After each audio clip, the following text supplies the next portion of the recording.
Hola, ¿qué tal? ¿Cómo están? Bueno, vamos a presentar el último capítulo obligatorio de esta primera parte, que es el capítulo 5 del Capital, que es proceso de trabajo y proceso de valorización. Algo adelantamos cuando finalizamos el capítulo 4, y es importante decirlo, aquí se inicia la tercera sección del tomo 1, del primer volumen, pero el tomo 1 del Capital, que es la producción de plusvalor absoluto. Es decir, bueno, ya nos metemos, digamos, en este concepto que es el de, bueno, concepto y realidad, digamos, del ámbito de la producción, que es el de la producción de plusvalor, ¿sí?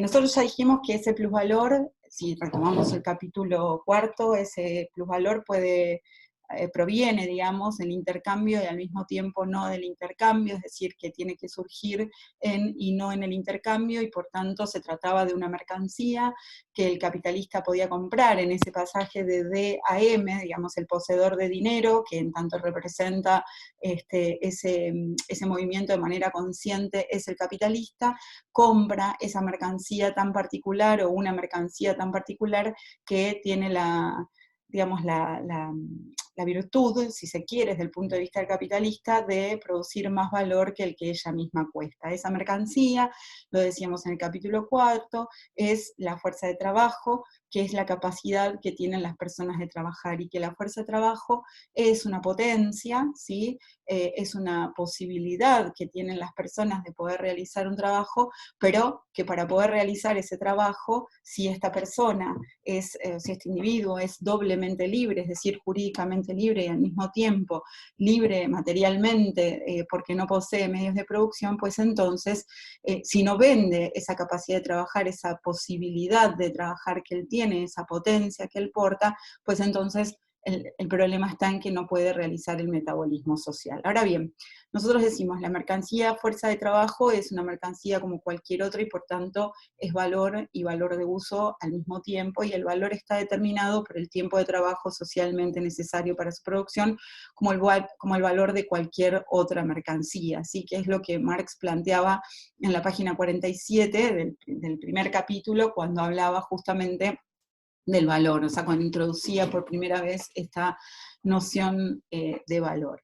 Ahora bien, lo que vamos a mirar ahora es cómo ese carácter antitético de la mercancía en tanto valor y valor de uso, y ese carácter antitético o bifacético del trabajo en tanto trabajo concreto y trabajo abstracto, se manifiesta también en el uso de esa mercancía fuerza de trabajo. Nosotros dijimos también que el capital es una relación, el capital es un movimiento, ese movimiento sin cesar, sin finitud, digamos que es infinito, porque por definición nadie sacaría de la circulación ese plus de valor que se genera al contrario, o sea, se vuelve a iniciar el ciclo para poder ampliar ese plus de valor al final, digamos, tendríamos que llegar en realidad al tomo 2 para ver qué pasa, digamos, con esa reproducción del capital. Nosotros estamos pensando ahora en la reproducción simple del capital, pero de todas maneras deberíamos, digamos, poder avanzar un poco más, pero no es nuestro tema en particular. Lo que sí es para nosotros particular es esto, entonces, la posibilidad de ver ese carácter bifacético, digamos, que presenta el trabajo y que presenta la mercancía. Pero habíamos dicho, bueno, me olvidé lo que iba a decir antes, pero bueno, cualquier cosa lo retomo después. El capítulo quinto, entonces, es el uso, ¿sí?, de la mercancía fuerza de trabajo. Nosotros ya dijimos, una mercancía es, digamos, una mercancía es una cosa, ¿sí? Un lápiz, pongamos. En tanto está acá, potencialmente es un valor de uso, pero ese valor de uso se realiza necesariamente en el uso o consumo, es decir, que hasta que yo no lo consuma, no prueba que es un valor de uso, ¿sí? Y eso pasa también con la fuerza de trabajo. Por tanto, y ese consumo que yo voy a hacer de este lápiz, lo hago acá, en mi casa, en el ámbito privado e independiente, y lo uso para subrayar un texto, para dibujar una pared, para, no sé, lo que apretar el botón de la televisión cuando era chica. Igual no hagan nunca eso porque el grafito es conductor. Bueno, al margen de eso, lo que decía entonces es, lo uso en el ámbito privado. Lo mismo pasa entonces en el ámbito de la producción. ¿Por qué? Porque el capitalista, en tanto compró la mercancía fuerza de trabajo, la usa fuera del mercado, como se usa cualquier mercancía que se compra en el mercado. Esto es en el ámbito privado e independiente, es decir, nadie le dice a él cómo usar esa mercancía. Por supuesto, esto va a tener ciertos límites que Marx llamó en algún momento morales, e incluso la legislación va a entrar a jugar algún papel, digamos, dentro de ese proceso de trabajo. Ahora, también es cierto que son procesos muy retrasados en términos históricos, si bien existen desde el principio del propio capitalismo, digamos, Inglaterra de hecho es pionera en la legislación obrera, lo que se denomina legislación obrera, pero digamos, también va a tardar muchísimo tiempo. Digo, por poner solamente un ejemplo, en Argentina la ley de contrato de trabajo, si bien existen leyes laborales de bastante antes en el tiempo, desde principios del siglo XX, 1907, creo que es la primera, sobre jornada laboral, trabajo de mujeres y niños, en realidad es 1974 la ley de contrato de trabajo, o sea que en términos históricos y en términos de existencia del capitalismo, bueno, bastante próxima, digamos, a nosotros, porque tiene mi edad, básicamente. Bueno, hablando en serio y dejando todo chiste de lado, eh, lo que entonces vamos a plantear es el uso de la fuerza de trabajo, el consumo de la mercancía fuerza de trabajo. Entonces el uso, lo que empieza planteando Marx ahora sí en el capítulo 5 del Capital, es que el uso de la mercancía fuerza de trabajo es el trabajo mismo. ¿Sí? Y ese trabajo es un trabajo útil, ¿sí? Es una actividad orientada a un fin, ¿sí?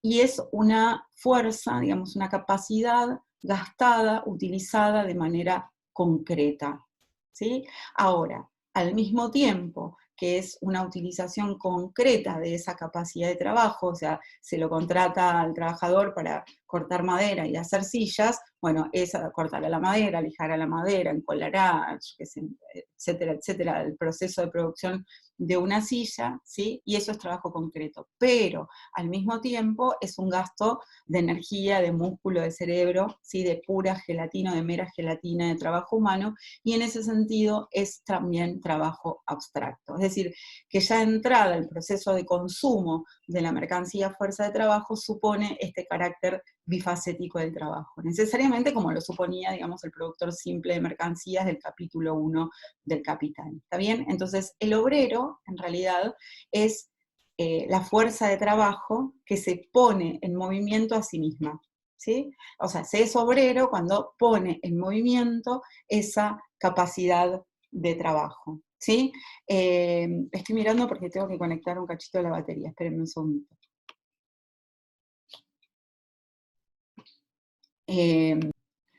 Bueno, entonces decía, el obrero es la puesta en marcha, la puesta en movimiento, es la fuerza de trabajo que se pone en movimiento a sí misma, ¿sí?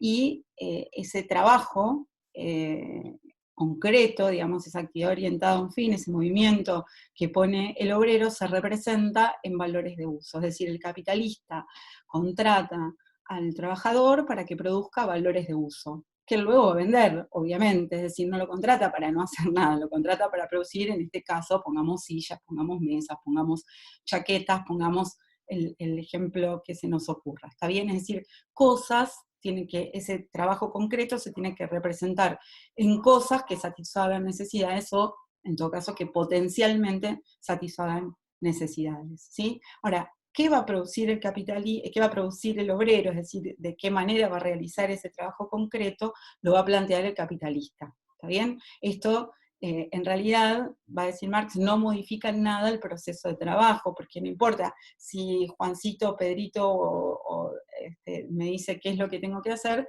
el proceso de trabajo es el mismo independientemente de quién dirija, digamos, ese proceso, ¿sí? Entonces, el trabajo, en este sentido, o sea, la utilización de la fuerza de trabajo, no es ni más ni menos que un proceso del hombre, o sea, en el que el hombre media, ¿sí? Regula y controla su metabolismo con la naturaleza. ¿Sí? El tema es en qué relación particular se produce ese metabolismo con la naturaleza, ¿sí? Es decir, se apropia de la naturaleza bajo una forma útil, ¿sí? El tema es que, bueno, va a producir cosas útiles, pero decide quién, qué es lo que va a producir, cómo, cuándo, etcétera, el que dirige ese proceso de producción, que es el capitalista, ¿sí? Entonces, el uso o consumo de la fuerza de trabajo, sintéticamente, es el trabajo útil o concreto. ¿Está bien? Entonces, en realidad, este concepto de trabajo, esta idea, digamos, esta consideración general que Marx tiene de trabajo, no la va a cambiar nunca. ¿Está bien? Es fundante, es fundamental, digamos, de la relación de la humana, digamos, antes que de la relación social capitalista, ¿sí? Pero sobre esa relación fundante, que es donde se cifra, digamos, la existencia del proletariado, si quisiéramos volver a la ideología alemana, bueno, en realidad hay unas cuantas determinaciones para tener en cuenta, y varias ya las mencionamos en la segunda parte del capítulo 4, ¿sí? Ahora, lo que Marx dice, y estoy más o menos por la página 216, es que los elementos simples del proceso laboral son la actividad orientada al fin, a un fin, o sea, el trabajo concreto, ¿sí? Su objeto y su medio, ¿sí? Es decir, sobre qué el objeto va a ser la naturaleza misma, o sobre aquello que el trabajo va a intervenir, ¿sí? Esto también a lo largo de la historia se pone después en cuestión, existe tal naturaleza dada así sin más mediación, sin más determinación, probablemente no. Pero digamos, entonces, es la naturaleza misma, el objeto, y digamos, el medio, ¿no? O dentro del objeto inclusive podríamos considerar la materia prima, es decir, el producto, digamos, de un trabajo útil que ya ha pasado, o un objeto que ya ha pasado por un proceso de producción previa, ¿sí? Y los medios de trabajo, ¿sí? Que son esas cosas, esas herramientas, esos elementos que se interponen entre el trabajador y el objeto de trabajo, ¿sí? Es la herramienta, es el medio de producción. La maquinaria, por más o menos desarrollada que esté, configura un medio de producción, ¿sí? Entonces, digo, ese medio de trabajo o medio de producción podría ser, no sé, agarrar una piedra para poder bajar una fruta de un árbol, o una computadora que me permite grabar una clase en situación de pandemia y de aislamiento físico obligatorio, digamos, ¿no? Digo, en definitiva es eso que media entre el objeto, que se piensa o que se prevé o que se va a modificar, y el trabajo, ¿sí? Y en realidad estos medios de trabajo tienen la particularidad, digamos, de ser mediados a su vez por el trabajo, es decir, han sido creados por el trabajo. Es decir, el hombre, la mujer, el ser humano, no, digamos, es humano porque trabaja, pero porque produce sus propios medios de trabajo también, ¿sí? Es decir, desarrolla productos, digamos, o desarrolla eh, mercancías que luego van a intervenir en el proceso de producción de otras mercancías. Y, insisto, podríamos pensar en un martillo, o podemos pensar en el software más elaborado, más complejo que se nos pueda ocurrir. En cualquier caso, es un medio, ¿sí?, que el hombre va a interponer entre aquello que tiene que modificar, o sea, o aquello que tiene que producir, que tiene que crear, y su propio trabajo, ¿sí? Pero a su vez es producto de un trabajo anterior. Por eso es algo que media, ¿sí? Entonces, esto es el medio de trabajo, o podríamos llamar medio de producción, ¿sí? Tal vez una diferencia, digamos, o una cuestión que es importante, es si esto se consume íntegramente en el proceso de trabajo o no se consume íntegramente en el proceso de trabajo. En general, la materia prima se consume íntegramente, mientras que el medio de producción se consume parcialmente, ¿sí? Aquellos que sabemos algo de contabilidad sabemos que entra, digamos, como amortización ese medio de producción, es decir, todo medio que yo utilice en la producción de un bien o de un producto final, en realidad transfiere a ese producto a través del uso una parte alícuota, ¿sí? Pongo siempre ejemplos muy sencillos, pero si yo estamos produciendo mesas y tenemos, no sé, un martillo para clavar, ¿sí?, clavos, y el martillo dura, vamos a hacer una cuenta sencilla, 1000 martillazos, ¿sí?, y tengo que producir, y cada mesa lleva 100 martillazos, ¿sí? El martillo me servirá para producir 10 mesas, entonces cada mesa se llevará una parte alícuota de ese martillo, de lo que vale ese martillo, que significa ni más ni menos que el tiempo de trabajo socialmente necesario para producir ese martillo, ¿sí? Es decir, pongamos en nuestro caso estos 1000 martillazos, ¿está bien? Que no sé, pues una banda de rock, tranquilamente, punk, en realidad. Pero, pero en definitiva transfiere su valor. Dicho de otra manera, ni los medios de producción ni las materias primas generan valor. O sea, lo único que genera valor, que agrega valor, es el trabajo humano, ¿sí? Lo único que puede hacer al mismo tiempo un bien ya terminado, es decir, la cristalización de trabajo pretérito, de trabajo que se realizó antes, es solamente transferir lo que él vale, ¿sí? Y nunca puede transferir más que lo que costó realizarlo, ¿está bien? Entonces, esta es la idea, es decir, el valor solamente se produce mediante el trabajo, ¿está bien? Esto es lo que Marx va a seguir, por supuesto, afirmando, ¿sí?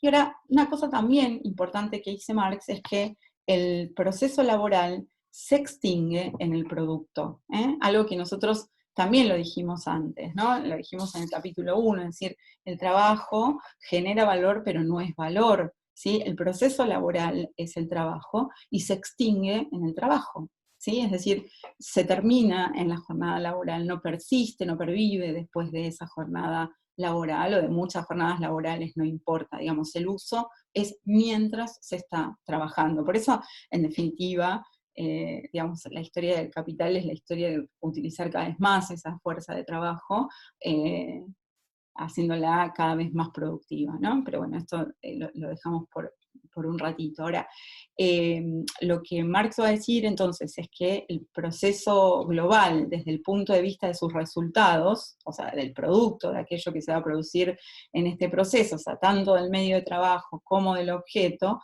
van a poner de manifiesto o se van a poner de manifiesto como medios de producción, ¿sí? Y el trabajo mismo como trabajo productivo, es decir, todo trabajo que consume, digamos, en su proceso laboral, medios de trabajo, materias primas, objetos, ¿sí? Que van a entrar en su conjunto como medios de producción, es un trabajo productivo, ¿sí? Pero más adelante, si quieren, en el tomo 2, lo que Marx va a plantear es, bueno, el trabajo productivo es el trabajo que produce plusvalor. Lo dejo eso de lado, ¿sí? Lo digo por si alguno ya lo vio por ahí en economía o tiene, digamos, ahí dando vueltas esa idea. Es cierto, ¿sí? También es cierto. Pero acá decimos trabajo productivo porque sí, porque es un trabajo que está interviniendo, digamos, en este proceso de generación de plusvalor, por un lado, pero al mismo tiempo porque es un trabajo que está produciendo bienes, ¿sí? Que va a producir valores de uso. Entonces, esos medios de producción son trabajo pretérito, ¿sí? Que son productos de trabajo anteriores o de trabajos anteriores que entran ahora como medios de producción, ¿sí? Entonces, en realidad, dice Marx, toda mercancía, o sea, todo producto de trabajo es trabajo pretérito, es trabajo muerto, ¿sí? Esto nosotros también lo habíamos dicho en el capítulo 1, ¿sí? Y que el trabajo, lo que decía recién, crea valor, pero no es valor, ¿sí?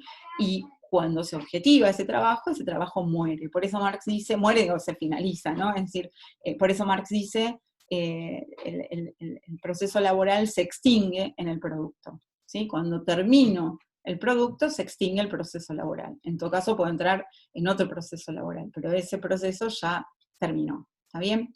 Entonces, también lo que va a decir Marx es eh,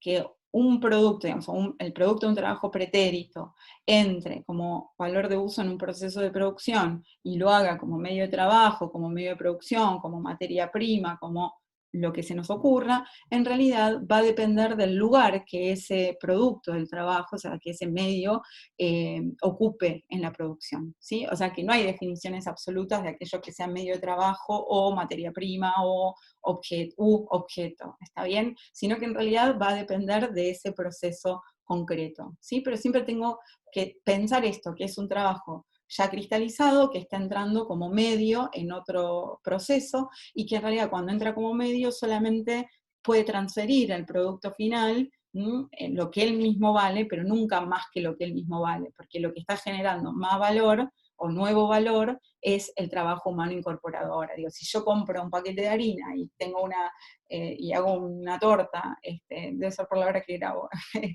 y hago una torta, bueno, digo, esa harina es el paquete de harina que va a formar parte ahora de la torta, ¿sí? Y supongamos que lo hacía con un batidor a mano y que ahora me compré una batidora eléctrica, ¿sí? Lo voy a hacer más rápido, mi trabajo va a ser más productivo, voy a poder hacer más masas de torta en el tiempo que antes hacía menos, ¿está bien? Eso es así. Ahora, eh, lo que hace esa batidora eléctrica es hacer más productivo mi trabajo. Es decir, que yo puedo producir más en menos tiempo o en igual tiempo, pero no genera más valor. Es decir, solamente puede transferir a la torta, en este caso, una parte alícuota. Cuando decimos parte alícuota, decimos una parte, ¿sí?, de su propio valor. Y decir, transferir una parte de su propio valor es decir, ni más ni menos que transfiere lo que ella misma tardó en producirse. ¿Sí? Es todo lo que estamos poniendo en cuestión. Entonces, lo que sí va a decir Marx es que los medios de producción van a entrar como factores objetivos,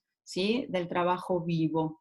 Y entonces el trabajo vivo, es decir, este proceso de trabajo que nosotros estamos analizando, entra como factor subjetivo del proceso de trabajo, ¿sí? Entonces, en realidad, lo que dice Marx es que el trabajo consume, ¿no?, como actividad, consume sus elementos materiales, ¿sí?, sus objetos, sus medios, los devora, ¿sí?, y es también por consiguiente un proceso de consumo. Pero ese proceso de consumo, distinto del proceso de consumo que va a tener el obrero, por ejemplo, es un proceso de consumo productivo, ¿sí?, que se distingue del consumo individual, en que este último, ¿sí?, el consumo individual, consume productos en cuanto a medios de subsistencia, por eso el consumo individual va a ser el consumo del obrero, mientras que el otro lo hace como, digamos, un consumo productivo de fuerzas que intervienen.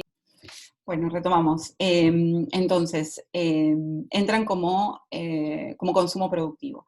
Y en ese consumo productivo, en realidad, el trabajador consume el factor objetivo, digamos, del proceso de producción, pero también consume su propio cuerpo, ¿sí? Ahí hay un texto en algún momento interesante, a quien le interese, valga la redundancia, de Lito Marín, de Juan Carlos Marín, el cuaderno 8, que plantea, ¿no? Esto, y lo plantea incluso con una mirada muy piola Foucaultiana, interesante para pensar, digamos, el consumo de estos cuerpos, ¿no?, de los cuerpos obreros, del cuerpo del trabajador, ¿no?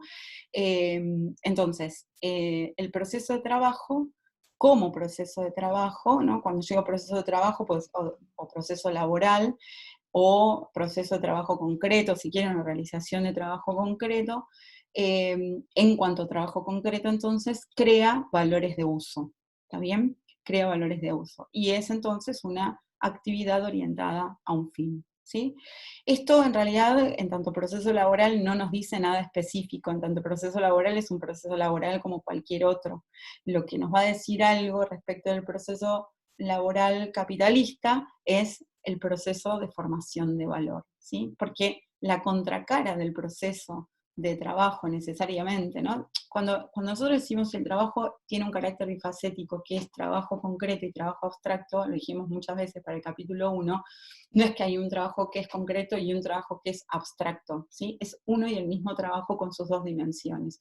Bueno, acá hay una dimensión que va a ser igual, que no va a presentar demasiadas características independientemente de que la orden o qué es lo que se produce, lo del capitalista, pero sí va a ser diferente cómo entra ese carácter bifacético en el proceso de producción, ¿sí? Entonces, el capitalista es el poseedor de dinero que compra mercancías, ¿sí? Y que en esas mercancías que compra, voy a dar entonces una pequeña presentación, es el poseedor de dinero, compra mercancías y esas mercancías son medios de producción y fuerza de trabajo. Una vez que compra esas mercancías, medios de producción y fuerza de trabajo, procede a consumirlas, ¿sí? Y el consumo lo hace a través de poner en acción a la fuerza de trabajo, ¿sí? Que es el proceso de trabajo, el factor subjetivo de ese proceso productivo, ¿sí?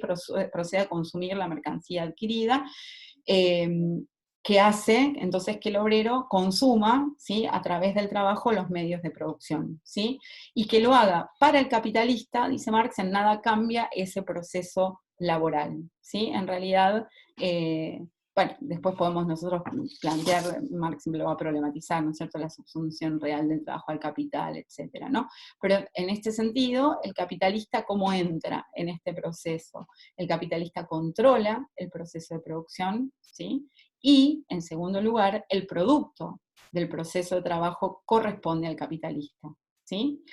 El capitalista paga la fuerza de trabajo por un día de uso, como cualquier, paga por esa mercancía como paga por cualquier otra mercancía, ¿sí? Y cuando el obrero entrega al capitalista el valor de uso que produjo, ¿sí? En realidad el obrero lo que está haciendo es entregar su propio valor de uso, ¿sí? Es decir, que no se mide solamente por la actividad, sino por el resultado de su actividad, es decir, por una cantidad de valores de uso que ha producido, ¿sí? Marx lo dice más o menos en esos términos, ¿no? Al entregar el producto al capitalista, el obrero entrega el valor de uso, ¿sí?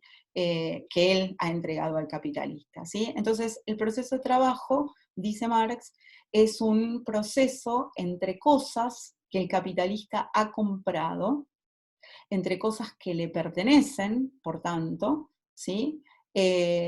Y por eso también le corresponde el producto de ese proceso, ¿sí? El proceso de trabajo, entonces, es un proceso entre cosas que él ha comprado y por tanto le corresponde el resultado de ese proceso. Entonces, si bien el resultado de ese proceso es una cantidad determinada de bienes de uso determinados que el capitalista luego tendrá que vender, la finalidad de ese proceso no es producir bienes de uso, ¿sí? Más que porque son el cuerpo de un valor de cambio, ¿sí? Esto es lo que dice Marx, y si les parece, vamos a la página 226, ¿sí? Sí, la página 226. Ay, se me mezclaron todas. Bueno, ahora voy a ver qué hago con esto. La 226, que tengo que ver que sigan la 227. Bueno, en la página 226 voy a de entrada a hacer esto.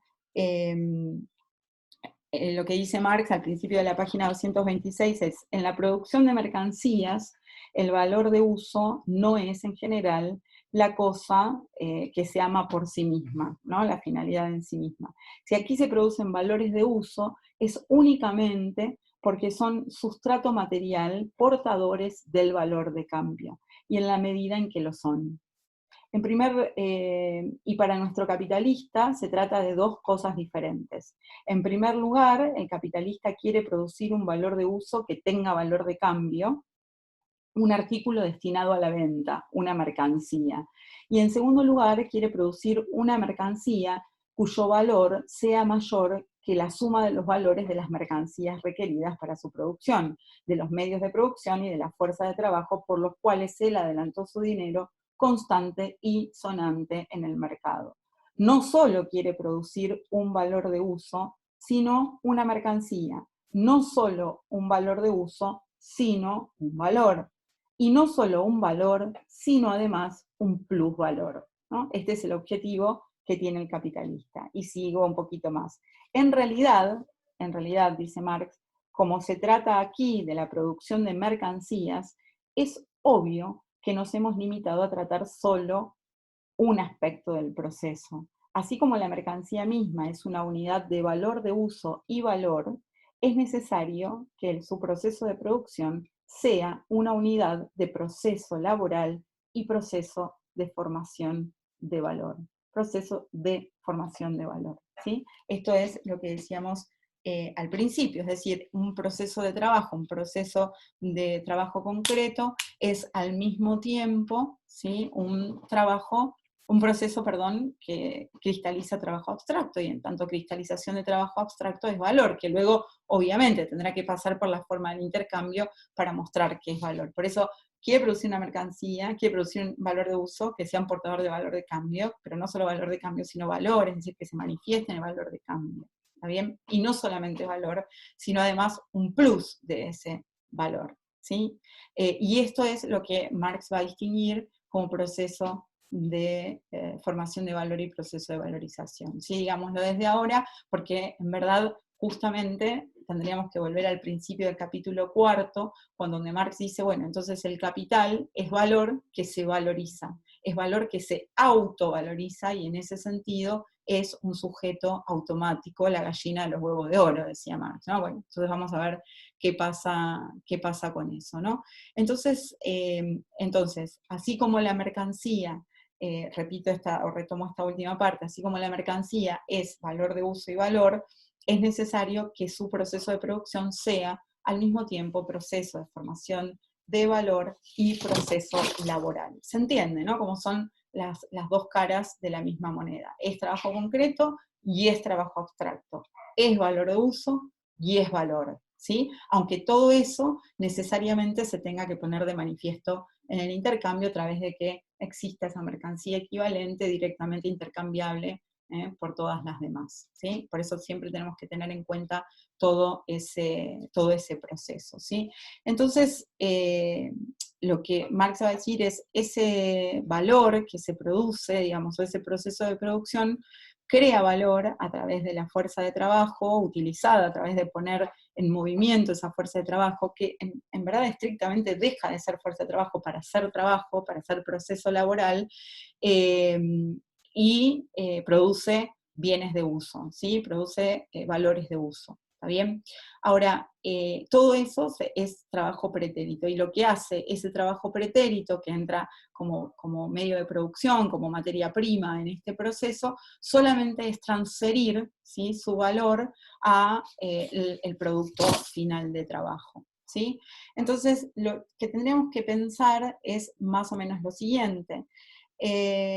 ¿Cuándo forma valor el trabajador? ¿Sí? Y ahí lo que vamos a tener, en definitiva, Marx pone otro ejemplo, pero en realidad lo que Marx va a decir es, el trabajador forma valor cuando produce el tiempo de trabajo necesario para su propia reproducción, ¿sí? Es decir, cuando forma el valor de su fuerza de trabajo. Recordemos, en el capítulo cuarto, en el último apartado, Marx dice, la mercancía, fuerza de trabajo, es una mercancía y por tanto es valor y valor de uso, ¿sí?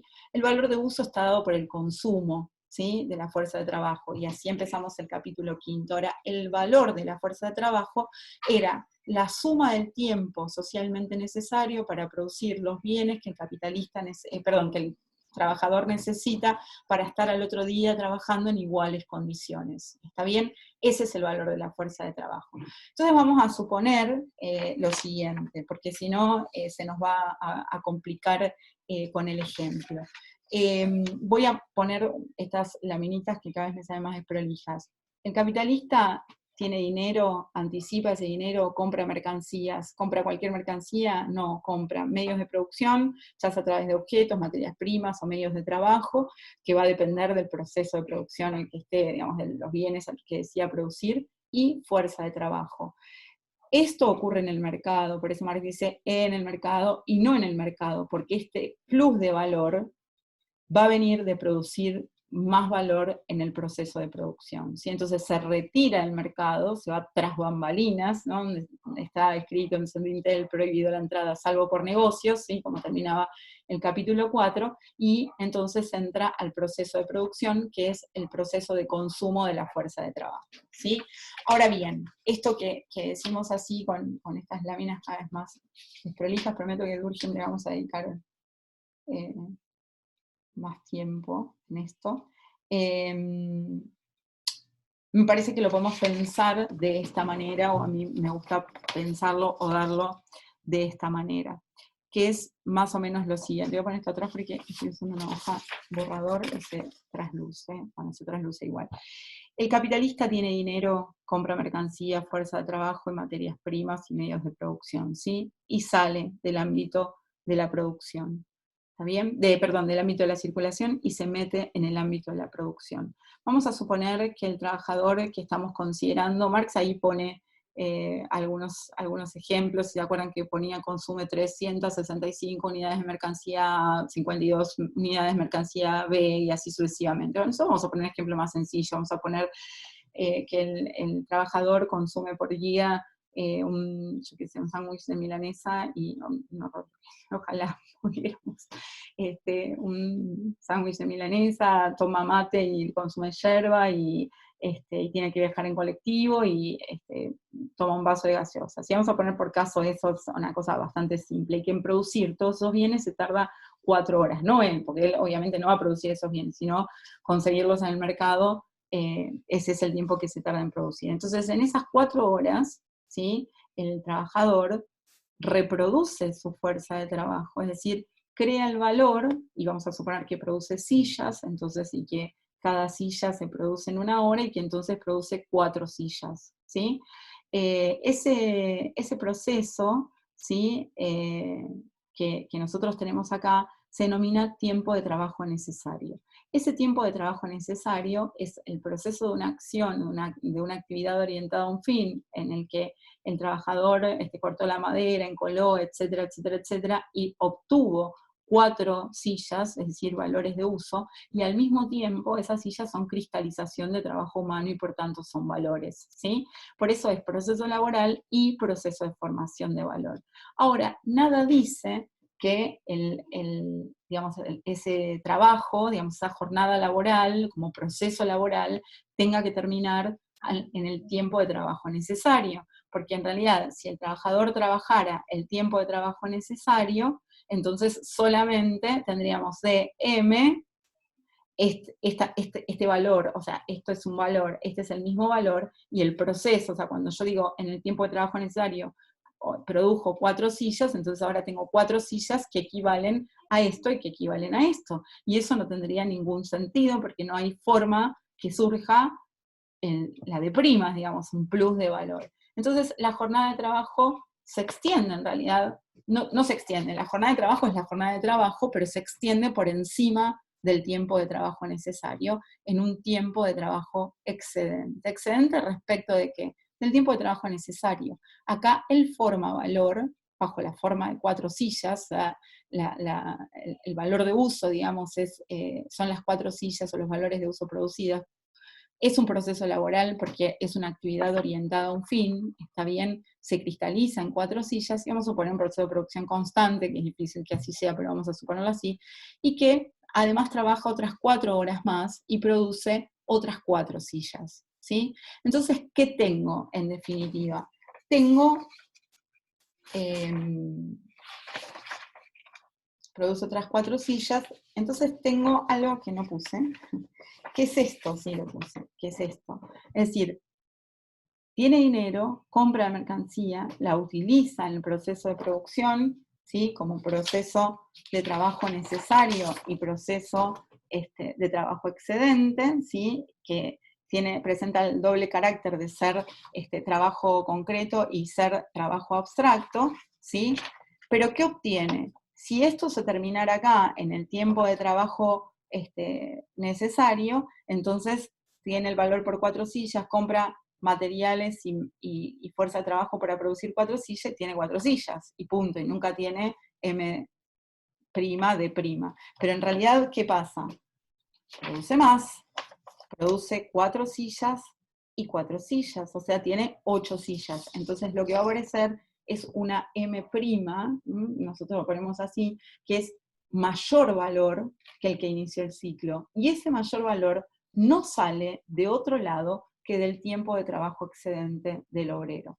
Ustedes me dirán, pero ¿cómo estás calculando los medios de producción? Y yo les digo lo siguiente, como los medios de producción se transfieren solamente en partes constantes, ¿sí?, es decir, no generan más valor que el que ellas mismas cuestan, en el ejemplo sencillo que estoy poniendo lo dejo en 0. ¿sí? Doy con cero para no complicar las cuentas, para mostrar incluso que el trabajo excedente, ¿sí? O mejor dicho, que ese plus de valor va a surgir del trabajo excedente. Y Marx lo que va a decir es, en tanto o el tiempo en el que el trabajador reproduce su fuerza de trabajo, ¿sí? Se va a llamar proceso de formación de valor. Y el tiempo en el que genera más valor que lo que la fuerza de trabajo cuesta, se va a llamar proceso de valorización. Pero entonces, ¿qué es lo que se valoriza? Se valoriza el valor, ¿sí? Es decir, no se valoriza ni la materia prima, ni el medio de trabajo, ni el objeto, ¿sí? Sino que lo único que varía o que puede variar es el consumo de la fuerza de trabajo. Es decir, que el origen de ese plus valor está en el mayor consumo de la fuerza de trabajo, y ese mayor consumo de la fuerza de trabajo es un proceso laboral más largo, ¿sí? Un proceso laboral más largo que lo que insumiría solamente la formación de valor o el tiempo de trabajo necesario, y que lo vamos a reconocer como proceso de formación de valor, ¿sí? Por todos los, lo que se les ocurra, nunca es, o sea, Marx pone un ejemplo de 6 horas y 6 horas, nunca es las primeras 6 horas y las segundas 6 horas, o las primeras 4 horas y las segundas 4 horas, ¿sí? De hecho, es algo de una medición bastante compleja, digamos, el de la formación de plusvalor, pero hacemos una presentación relativamente simple, y por eso dejamos constante la producción de digamos, la utilización de valores de medios de producción, ¿sí? Entonces, el trabajo que nosotros estamos considerando, Marx considera el del hilandero, yo estoy considerando el del carpintero, sí, que produce sillas, en tanto formación de valor, dice Marx, no se difiere en nada respecto del perforador de cañones, ¿sí?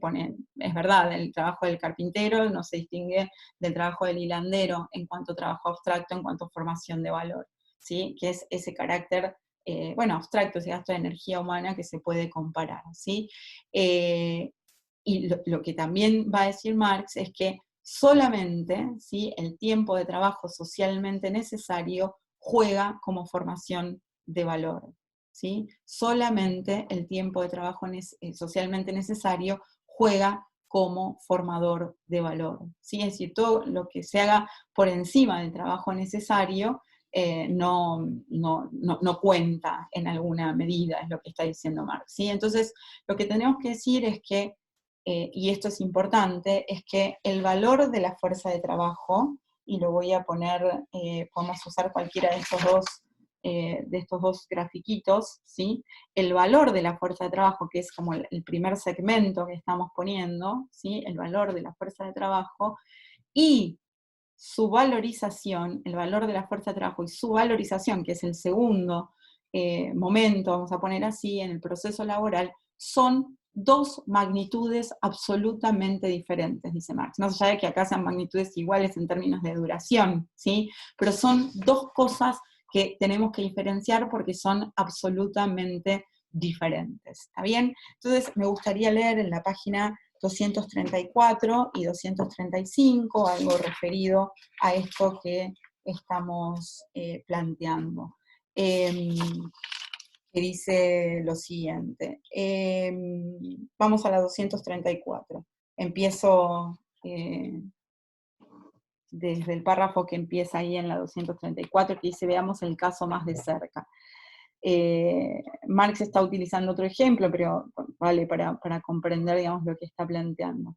El valor diario, veamos el caso más de cerca, el valor diario de la fuerza de trabajo ascendía a 3 chelines porque en ella misma se había objetivado media jornada laboral. Yo le saco la cantidad de dinero, pero si quieren podemos poner, yo qué sé, 4 sillas, $400, no sé, 400 pesos o 4 pesos, lo que sea, no importa, valía media jornada laboral. Esto es porque los medios de subsistencia necesarios diariamente para la producción de la fuerza de trabajo cuesta media jornada laboral, que es, ahí nosotros mantuvimos también en ejemplos, media jornada laboral. Pero el trabajo pretérito, encerrado en la fuerza de trabajo y el trabajo vivo que ésta puede ejecutar, sus costos diarios de mantenimiento y su rendimiento diario son dos magnitudes completamente diferentes. La primera determina su valor de cambio, la otra su valor de uso. El hecho de que sea necesaria media jornada laboral para mantenerlo vivo durante 24 horas, en modo alguno impide al obrero trabajar durante una jornada laboral completa. ¿Sí? El valor de la fuerza de trabajo y su valorización en el proceso laboral son, pues, dos magnitudes diferentes. El capitalista tenía muy presente esa diferencia de valor cuando adquirió la fuerza de trabajo. Su propiedad útil, la de hacer hilado o botines, era solo una condición sine qua non, porque para formar valor es necesario gastar trabajo de manera útil.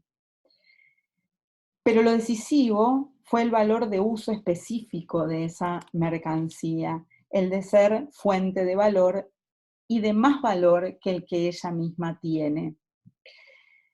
Es este el servicio específico que el capitalista esperaba de ella. Y procede al hacerlo conforme a las leyes eternas del intercambio mercantil. En rigor, el vendedor de la fuerza de trabajo, al igual que el vendedor de cualquier otra mercancía, realiza su valor de cambio y enajena su valor de uso. Conservar el uno, su valor de uso. No puede conservar el uno sin ceder el otro. El valor de uso de la fuerza de trabajo, el trabajo mismo, le pertenece tan poco a su vendedor como al comerciante en aceites el valor de uso del aceite vendido. El poseedor de dinero ha pagado el valor de una jornada de fuerza de trabajo. Le pertenece, por consiguiente, su uso durante la jornada, el trabajo de una jornada.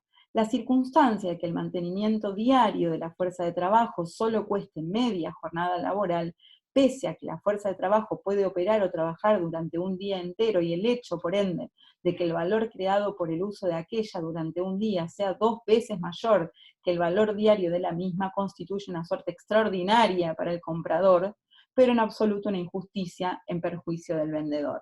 ¿Sí? ¿Se acuerdan? Decíamos, tendría que ser tan afortunado de encontrar esa mercancía en el mercado.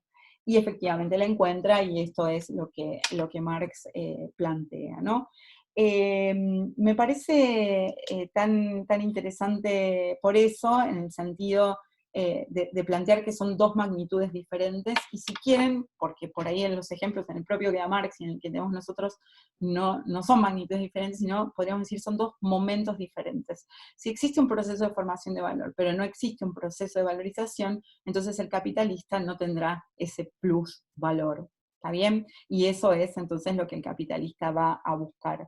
Voy a leer un poquito, voy a dejar la página, voy a dejar ahí en la 235, pero voy a ir un poquito a la 236 a mitad de página.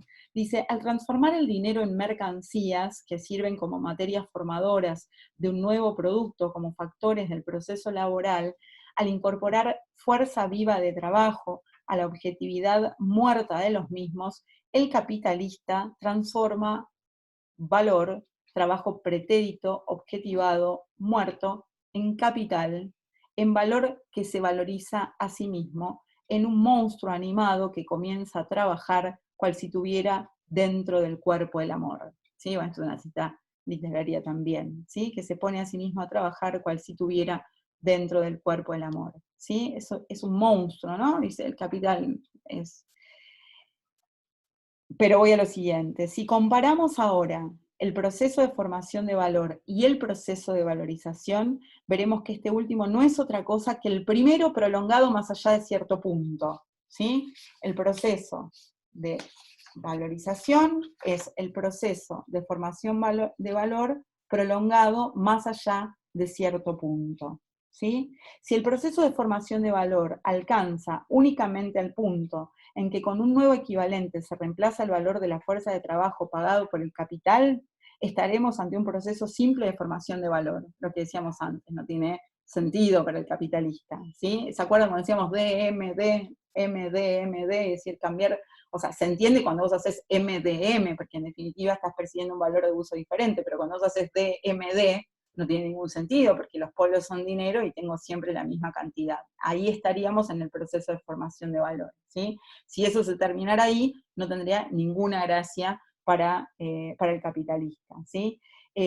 Vuelvo ahí a ese párrafo. Si comparamos ahora el proceso de formación de valor y el proceso de valorización, veremos que este último no es otra cosa que el primero prolongado más allá de cierto punto. Si el proceso de formación del valor alcanza únicamente al punto en que con un nuevo equivalente se reemplaza el valor de la fuerza de trabajo pagado por el capital, estaremos ante un proceso simple de formación de valor. Si ese proceso se prolonga más allá de ese punto, se convierte en proceso de valorización.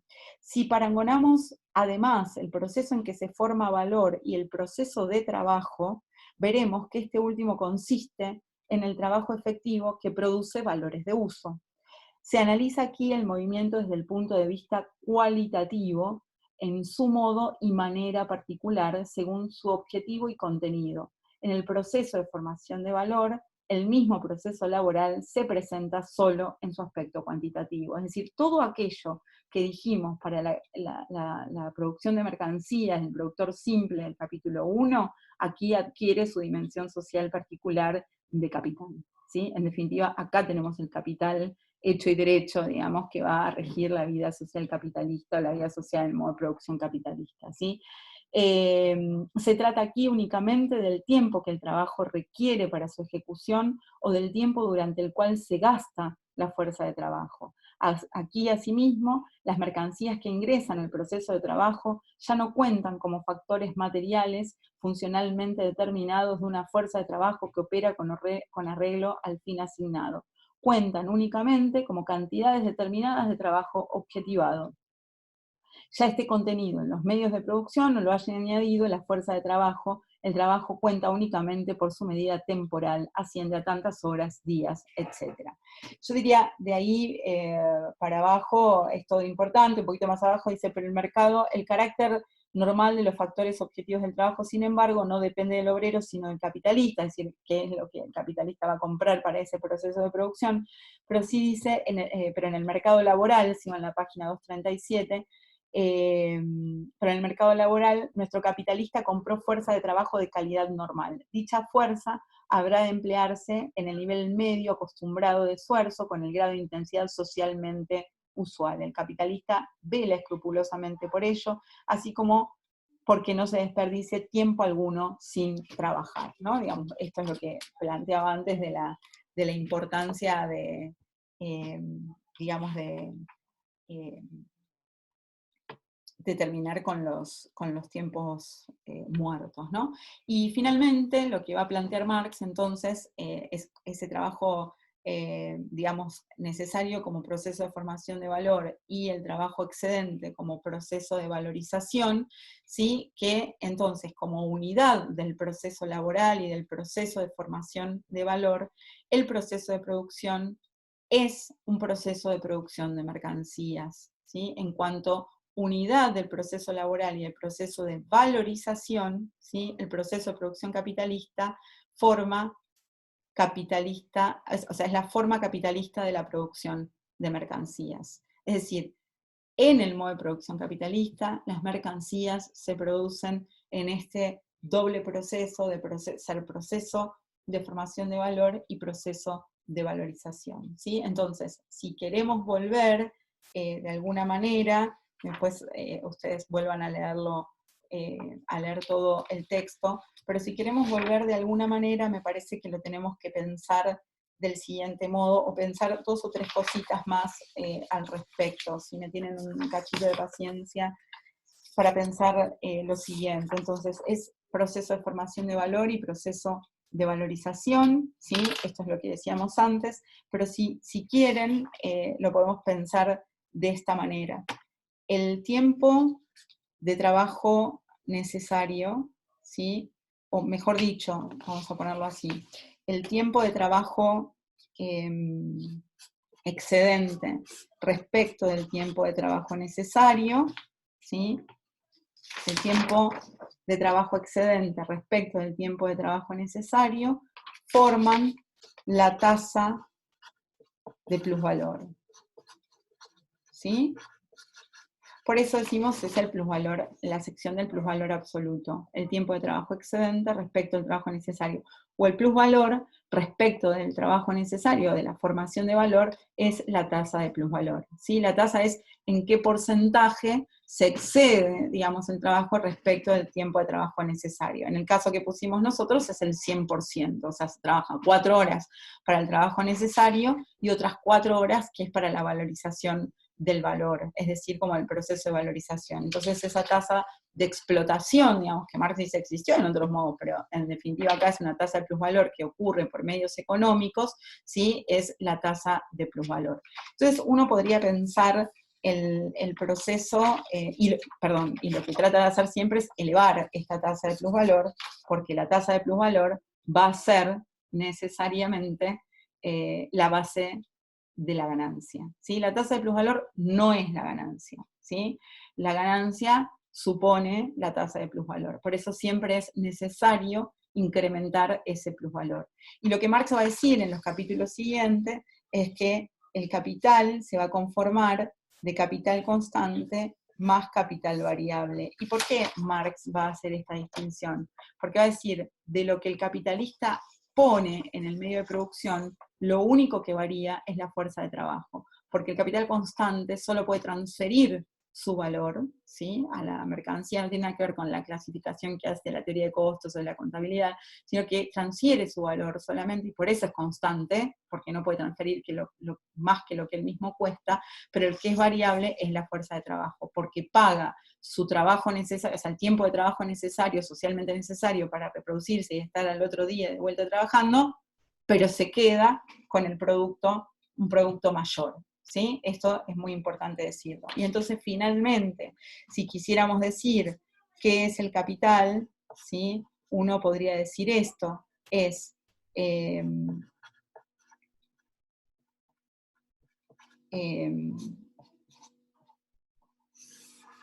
podría pensarlo así, ¿sí? Es dinero adelantado que compra mercancías, mercancías muy particulares, fuerza de trabajo, medios de producción, no tiene forma de usar esto que fuera del ámbito del mercado, ¿sí? Esto lo compra en el mercado, lo usa fuera del mercado también adelantó 400, compró por 400, eso eran 4 sillas, pero produjo 8, y entonces tenemos una M mayor que la que inició el ciclo, y solamente se realiza ese plusvalor cuando se vuelve a vender esa mercancía. Por eso es que ocurre en y no en la producción, y no en la circulación al mismo tiempo. Ocurre solo en la circulación, imposible, porque nunca se genera más valor en la circulación que el que entró en la circulación. Tiene que intervenir un proceso de trabajo para que se produzca valor, y mucho más plusvalor. O sea, para que se produzca valor tiene que intervenir un proceso de trabajo. Para que se produzca plusvalor tiene que existir la mercancía fuerza, eso es lo que me había olvidado al principio, tiene que existir la mercancía fuerza de trabajo para que exista el plusvalor y exista el capital, ¿sí? Como la base del plusvalor. Entonces, esto es, esta M', ¿sí? Que acabo de poner acá, es proceso de formación de valor y proceso de valorización. ¿Sí? Entonces, proceso de formación de valor y proceso de valorización. Entonces, una vez que eso se vende, ocurre solo en la producción tampoco, porque tiene que pasar por el intercambio para mostrar que es valor. Por eso, necesariamente, de acá a acá hay intercambio, acá hay producción, y de acá a acá hay intercambio. Por eso Marx dice ocurre y no ocurre en la circulación, pero recién lo terminamos de decular en el capítulo 5, ¿sí? Distinguiendo el proceso de formación de valor del proceso de valorización. Este movimiento renovado sin cesar, porque nada dice que yo tengo que sacar ese plus de valor que está en la D', digamos, en la prima de esta D, para empezar el proceso de cero. Esto después podemos ver, el que quiera puede seguir con el tomo 2, terminar el tomo 1 primero y después empezar con el tomo 2, pero vuelve a iniciar el ciclo. Este movimiento es el capital, ¿sí? Es ese movimiento el capital, no una cantidad de dinero, no una cantidad de cosas, ¿sí? Así que bueno, espero que quede claro, y esto es fundamental porque es la base del valor. De ahora en más, digamos, el capital como libre, como tomo 1, ¿en qué se mueve? Digamos, en profundizar esto, en ver los modos en que bueno, se manifiesta este capital constante, cómo se presenta la tasa de ganancia, cómo se hace para ampliar la tasa de ganancia, o sea, cómo se hace para incrementar el plusvalor, como plusvalor absoluto, como plusvalor relativo, una forma transicional que es el plusvalor extraordinario, cómo se hace para extender la jornada de trabajo, la manufactura, la gran industria, ¿sí? Y esto sigue, pero para nosotros, ¿por qué es fundamental? Porque este es el proceso general de la producción de la vida en el modo de producción capitalista, y en el contexto actual difícil es discutirlo. Bueno, espero que haya sido de utilidad.